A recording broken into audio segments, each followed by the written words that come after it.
We're about to abandon the traditional system of money and accounting and introduce a new one. And the new accounting is what we call blockchain. It means digital.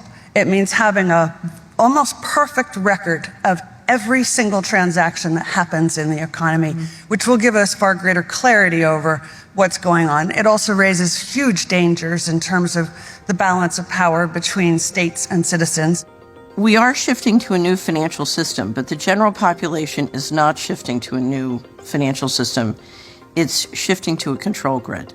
CBDC can allow government agencies and private sector players to program, to create smart contracts, to allow targeted policy functions. For example, welfare payment. For example, consumption coupon. For example, food stamp. By programming CBDC, those money can be precisely targeted for what kind of people can own and what kind of use this money can be utilized.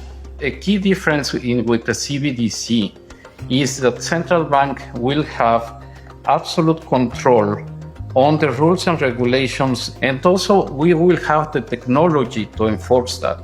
They're saying we can control with rules. We don't need currency anymore. And so it's no longer a financial system or a currency system. It's purely a digital concentration camp. It's a slavery system.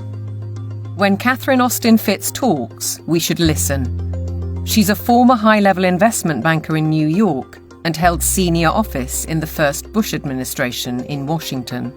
There may be 1,000 models of how it could work. But essentially, you will have, whether it's a banking account or a credit card, and it can be turned off and on.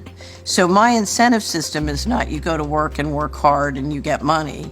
My incentive system can be based on how you behaved in the last 5 minutes, on a 24/7 basis. CBDCs, as the name suggests, would be issued by central banks like the Federal Reserve in America and the Bank of England, not by high street banks. They would signal the end of cash, and every transaction you make would be transparent and held on a permanent database. Crucially, under a net zero regime, your carbon footprint could be at the heart of the system. We're developing, through technology, an ability for consumers to measure their own carbon footprint. What does that mean? That's where are they traveling? How are they traveling? What are they eating? What are they consuming on the platform? So, individual carbon footprint tracker.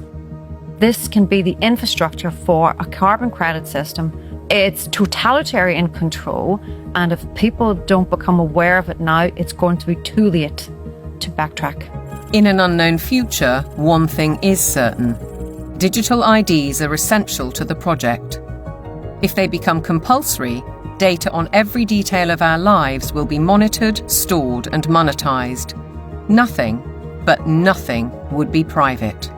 For younger people, often it's the case that they like technology, they're completely au fait with it, they enjoy it. So they don't see the dangers that technology can bring because, like a drug dealer does, you feed people, low levels of drug where it's all fun.